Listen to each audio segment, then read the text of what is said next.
2028ಕ್ಕೆ ವಿಜೇಂದ್ರ ಅವರು ಮುಖ್ಯಮಂತ್ರಿ ಆಗೋದು ನಿಶ್ಚಿತ. ಸೂರ್ಯ ಉದಯಿಸುವುದು ಎಷ್ಟು ಸತ್ಯವೋ ವಿಜೇಂದ್ರ ಅವರು ಸಿಎಂ ಆಗುವುದು ಅಷ್ಟೇ ಸತ್ಯ. ಬಾಗಲಕೋಟೆಯ ಬಿಜೆಪಿ ಪಕ್ಷದ ಜಿಲ್ಲಾಧ್ಯಕ್ಷ ಎಸ್.ಟಿ. ಪಾಟೀಲ್ ಹೇಳಿಕೆ. ಬಿಳಗಿ ಪಟ್ಟಣದಲ್ಲಿ ಬಿಜೆಪಿ ಆಯೋಜನೆ ಮಾಡಿದ್ದ ಕಾರ್ಯಕ್ರಮದಲ್ಲಿ ಭಾಷಣದಲ್ಲಿ ಹೇಳಿಕೆ. ಮಾಜಿ ಸಚಿವರಾದ ಮುರುಗೇಶ್ ನಿರಾಣಿ ಅವರ ಗೃಹ ಕಚೇರಿಯಲ್ಲಿ ಸಮಾರಂಭ ಆಯೋಜನೆ. ವೇದಿಕೆ ಮೇಲೆ ಇದ್ದ ಬಿವೈ ವಿಜೇಂದ್ರ ಹಾಗೂ ಮಾಜಿ ಸಚಿವ ಮುರುಗೇಶ್ ನಿರಾಣಿ ಮುಂದೆ ಹೇಳಿಕೆ. ವಿಜೇಂದ್ರ ಸಿಎಂ ಎಂದು ಹೇಳಿಕೆ ನೀಡುವ ಮೂಲಕ ಮುರುಗೇಶ್ ನಿರಾಣಿ ಅವರಿಗೆ ಟಾಂಗ್ ನೀಡಿದ್ರಾ? ಬಾದಾಮಿಯಲ್ಲಿ ಎಂಕೆ ಪಟ್ಟಣಶೆಟ್ಟಿ ಪರವಾಗಿ ನಿರಾಣಿ ಬ್ಯಾಟಿಂಗ್. ಕಳೆದ ಚುನಾವಣೆಯಲ್ಲಿ ಎಸ್.ಟಿ. ಪಾಟೀಲ್ ಬಾದಾಮಿಯಿಂದ ಸ್ಪರ್ಧೆ ಮಾಡಿ ಸೋಲು ಅನುಭವಿಸಿದ್ದರು. ಸೋಲು ಕಂಡ ಬಾದಾಮಿ ಕ್ಷೇತ್ರದಲ್ಲಿ ಬೇರೆಯವರ ಹೆಸರು ಈಗಲೇ ಘೋಷಣೆ ಮಾಡಿದ ನಿರಾಣಿಗೆ ಟಾಂಗ್. ಎಸ್.ಟಿ. ಪಾಟೀಲ್ ವಿಜೇಂದ್ರ ಅವರು ಮುಂದಿನ ಸಿಎಂ ಎಂದು ಹೇಳುವ ಮೂಲಕ ನಿರಾಣಿಗೆ ಪರೋಕ್ಷವಾಗಿ ಒಳಯೇಟು. ಬಿಜೆಪಿಯಲ್ಲಿ ಮುಂದುವರೆದ ಮುಸುಕಿನ ಗುದ್ದಾಟ ಸಾರ್ವಜನಿಕ ವಲಯದಲ್ಲಿ ಚರ್ಚೆಗೆ ಗ್ರಾಸ. ನಮ್ಮ ಯಡಿಯೂರಪ್ಪನವರು ನಮ್ಮ ಅಧ್ಯಕ್ಷರು ಎಲ್ಲೇ ಹೋದ್ರು ಇಲ್ಲಿ ಯಡಿಯೂರಪ್ಪನವರು ಬಂದು ಹೋಗ್ಯಾರ, ನೀವು ಬಂದಿರಿ. ಇಲ್ಲಿ ಬಂದು ಆದ ನಂತರ ಯಡಿಯೂರಪ್ಪನವರು ಮುಖ್ಯಮಂತ್ರಿ ಆಗ್ಯಾರ, ನೀವು ಮುಖ್ಯಮಂತ್ರಿ ಹಾಕಿರಿ ಅಂತಕ್ಕಂಥ ಮಾತನ್ನ ಪ್ರತಿ ಗ್ರಾಮದಲ್ಲಿ ಹೇಳ್ಯಾರ. ಇವತ್ತು ಬಂಧುಗಳೇ, ನಮ್ಮ ಅಧ್ಯಕ್ಷರು ಎಲ್ಲ ವಿಷಯಗಳನ್ನ ತಮ್ಮ ಜೊತೆಗೆ ಹಂಚಿಕೊಳ್ತಾರೆ. ಈ ರಾಜ್ಯದೊಳಗೆ ಯಡಿಯೂರಪ್ಪನವರಿಗೆ ಇವತ್ತು ಎಲ್ಲಿ ಹೋದ್ರು ಅಧ್ಯಕ್ಷರ ಜೊತೆಗೆ ನಾನು ನಿನ್ನೆಯಿಂದನೂ ಅವ್ರ ಜೊತೆಗಿದ್ದೀನಿ. ಎಲ್ಲೇ ಹೋದ್ರು ಕೇಳತಕ್ಕಂಥ ಜನ ನಮ್ಮ ಯಡಿಯೂರಪ್ಪನವ್ರ ಮಗ ನಮ್ಮ ಅಧ್ಯಕ್ಷರು, ನಮ್ಮ ಯಡಿಯೂರಪ್ಪನವ್ರ ಮಗ ನಮ್ಮ ಅಧ್ಯಕ್ಷರು. ಎಲ್ಲೇ ಹೋದ್ರು ಇಲ್ಲಿ ಯಡಿಯೂರಪ್ಪನವರು ಬಂದು ಹೋಗ್ಯಾರ, ನೀವು ಬಂದಿರಿ. ಇಲ್ಲಿ ಬಂದು ಆದ ನಂತರ ಯಡಿಯೂರಪ್ಪನವರು ಮುಖ್ಯಮಂತ್ರಿ ಆಗ್ಯಾರ, ನೀವು ಮುಖ್ಯಮಂತ್ರಿ ಹಾಕಿರಿ ಅಂತಕ್ಕಂಥ ಮಾತನ್ನ ಪ್ರತಿ ಗ್ರಾಮದಲ್ಲಿ ಹೇಳ್ಯಾರ. ಆದ್ರಿಂದ ನಾನು ಸಹ ಈ ಸಂದರ್ಭದಲ್ಲಿ ಒಂದು ಮಾತನ್ನ ಹೇಳಿಕ್ ಬಯಸ್ತೀನಿ.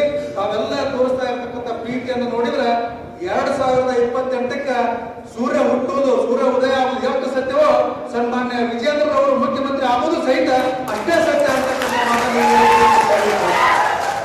ಆದ್ರಿಂದ ನಾವೆಲ್ಲರೂ ಅವ್ರು ಏನ್ ಹೇಳ್ತಾರೋ ಆ ವಿಷಯಗಳನ್ನ ಕೇಳಿಕೊಂಡು ಆ ಕಾರ್ಯವನ್ನು ನಾವು ಪ್ರತಿ ಗ್ರಾಮಗಳಲ್ಲಿ ಮಾಡುವಂತವ್ರು ಆಗೋಣ ಅಂತಕ್ಕಂಥ ಮಾತನ್ನು ಹೇಳಿ ತಮಗೆಲ್ಲರಿಗೂ ವಂದಿಸಿ ನಾನು ಹೇಳೋ ಮಾತನ್ನು ಮುಗಿಸ್ತಾ ಇದ್ದೇನೆ. ಧನ್ಯವಾದ.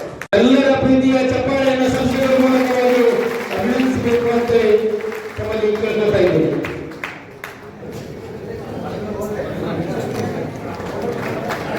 ಸನ್ಮಾನ್ಯರನ್ನ ಗೌರವಿಸಿರ್ತಕ್ಕಂಥ ಶಿವಾನಂದ ನಿಂಗನೂರವರಿಗೆ ಧನ್ಯವಾದಗಳು. ಭಾರತೀಯ ಜನತಾ ಪಕ್ಷ ರಾಜ್ಯದಲ್ಲಿ ಸರ್ಕಾರ ರಚನೆ ಮಾಡಬೇಕು ಅನ್ನುವಂತಹ ಒಂದು ನಿಟ್ಟಿನಲ್ಲಿ ಒಂದು ವಿಶೇಷವಾಗಿರುವಂತಹ ಸಂಕಲ್ಪವನ್ನು ಹೊಂದಿರತಕ್ಕಂಥವರು ಸನ್ಮಾನ್ಯ ಶ್ರೀ ವಿಜೇಂದ್ರ ಸರ್ ಅವರು. ಅವರಿಗೆ ನಮ್ಮ ಶಿವಾನಂದ ನಿಂಗನೂರವರು ಬಹಳ ವಿಶೇಷವಾಗಿರ್ತಕ್ಕಂಥ ರಿಸೀವ್ ಪಟಲವನ್ನ ಈ ದೇಶದ ಹೆಮ್ಮೆಯ ಪ್ರಧಾನಮಂತ್ರಿಗಳಾಗಿರ್ತಕ್ಕಂಥ ನರೇಂದ್ರ ಮೋದಿ ಅವರ ನೇತೃತ್ವದ ಭಾರತ್ ಮಾತಾ ಕಿ ಭಾರತ್ ಮಾತಾ ಕಿ ಇವತ್ತು ವೈಯಕ್ತಿಕವಾಗಿ ಒಂದು ಪಕ್ಷದ ವತಿಯಿಂದ ನಿಮಗೆ ಧನ್ಯವಾದಗಳನ್ನ ವಂದನೆಗಳನ್ನು ತಿಳಿಸ್ತಾ ನಾನು ಮುಗಿಸ್ತಾ ಇದ್ದೀನಿ. ಬೋಲೋ ಭಾರತ್ ಮಾತಾ ಕಿ. ಬಾಗಲಕೋಟೆ ಉಪಚುನಾವಣೆ ಬಿಜೆಪಿ ಪಕ್ಷದಲ್ಲಿ ಬಗೆಹರಿಯದ ಬಿಕ್ಕಟ್ಟು. ಬಿಜೆಪಿ ರಾಜ್ಯಾಧ್ಯಕ್ಷರಾದ ಬಿವೈ ವಿಜೇಂದ್ರ ಸಂದೇಶ ನೀಡಿದರು.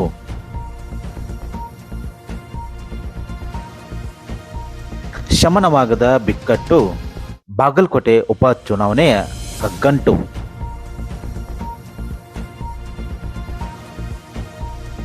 ಹಾಲಿ ಹಾಗೂ ಮಾಜಿ ಶಾಸಕರ ಪ್ರತ್ಯೇಕ ಬಣಗಳ ಮೆರವಣಿಗೆ. ಹಿಂದೂ ಸಮ್ಮೇಳನದ ಅಂಗವಾಗಿ ಆಯೋಜನೆ ಮಾಡಿದ್ದ ಶೋಭಾಯಾತ್ರೆಯಲ್ಲಿ ಪ್ರತ್ಯೇಕ ಮೆರವಣಿಗೆ. ವಿಧಾನ ಪರಿಷತ್ತಿನ ಹಾಲಿ ಶಾಸಕರಾದ ಪಿ.ಎಚ್. ಪೂಜಾರ್ ಬಣ ಒಂದು ಕಡೆಗೆ,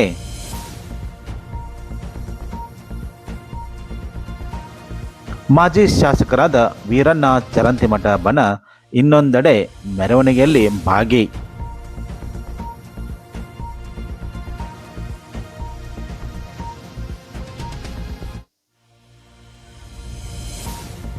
ಹಾಲಿ ಹಾಗೂ ಮಾಜಿಗಳ ನಡುವೆ ನಾನೊಂದು ತೀರ ನೀನೊಂದು ತೀರ. ರಾಜ್ಯಾಧ್ಯಕ್ಷರಾದ ವಿಜೇಂದ್ರ ಅವರ ಬಾಗಲಕೋಟೆಯ ಪ್ರವಾಸದ ಮರುದಿನವೇ ಮತ್ತೆ ಉಲ್ಬಣಗೊಂಡ ಭಿನ್ನಮತ. ಬಿಜೆಪಿ ಗೆಲ್ಲುವುದಕ್ಕೆ ವಿಜೇಂದ್ರ ರಣತಂತ್ರ ಉಲ್ಟಾ ಆಗುತ್ತದೆಯೇ ಎಂಬ ಪ್ರಶ್ನೆ ಉದ್ಭವ.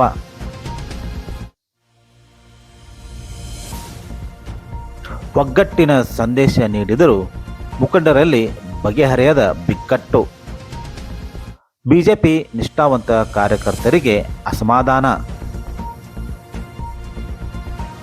ಅಭ್ಯರ್ಥಿ ಘೋಷಣೆಯ ಮುಂಚೆಯೇ ರಾಜ್ಯಾಧ್ಯಕ್ಷರು ಮುಖಂಡರ ಮಧ್ಯೆ ವೈಮನಸ್ಸು ಸರಿ ಮಾಡಬೇಕೆಂದು ಕಾರ್ಯಕರ್ತರ ಅಭಿಪ್ರಾಯ. ಇಲ್ಲವೇ ಉಪಚುನಾವಣೆಯಲ್ಲಿ ಗೆಲುವು ಕಷ್ಟ ಆಗುವುದು ಗ್ಯಾರಂಟಿ. ಬಿಜೆಪಿ ಮುಖಂಡರ ಈ ಮುಸುಕಿನ ಗುದ್ದಾಟ ಸಾರ್ವಜನಿಕ ವಲಯದಲ್ಲಿ ಚರ್ಚೆಗೆ ಗ್ರಾಸ.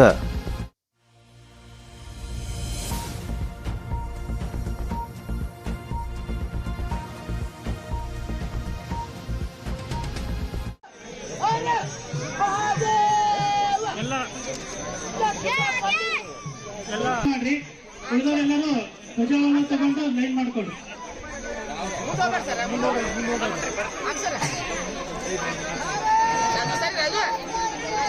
ತಾಯಂದಿರು 2 ಲೈನ್ ನಲ್ಲಿ ಶೋಭಾಯಾತ್ರೆಯಲ್ಲಿ ಪಾಲ್ಗೊಳ್ಳೋದಿರ್ತದೆ. ಅದಕ್ಕೆ ತಾಯಂದಿರು 2 ಲೈನ್ ಮಾಡಬೇಕು.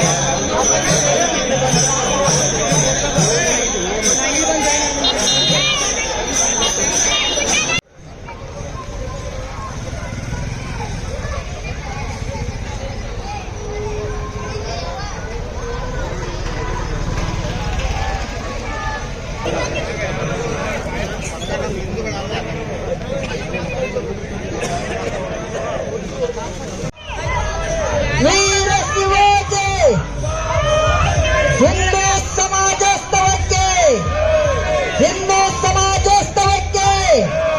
ಭಾರತ್ ಮಾತಕ್ಕೆ ಸನಾತನ ಹಿಂದೂ ಧರ್ಮಕ್ಕೆ ಜೈ ಶಿವಾಜಿ, ಜೈ ಶಿವಾಜಿ.